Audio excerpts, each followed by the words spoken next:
அவ்வளவு பெரிய விஷயம் நடந்திருக்கு. நீ என்னடான்னா அந்த பிள்ளைக்கு அடிபட்டுருச்சு, பிள்ளை கையில காயமாயிருச்சுன்னு சாதாரணமா சொல்ற. டேய், உனக்கு ஏதாவது ஒண்ணு ஆச்சுன்னா நாங்க போய் எப்படிடா இருப்போம்? என்னடா இப்படி பண்ற?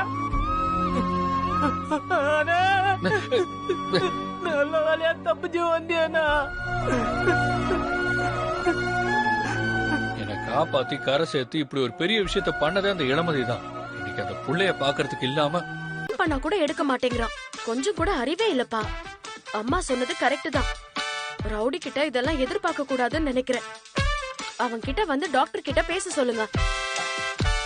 ஏய் சண்டை கோழி, ஏன் இப்படி திட்டுற?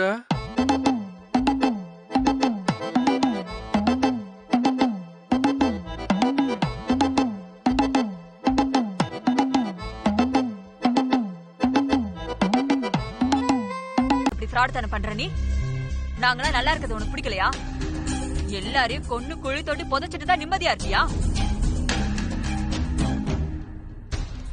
என்ன காந்திமதி ஈவருக்குமே இல்லாம பேசுற?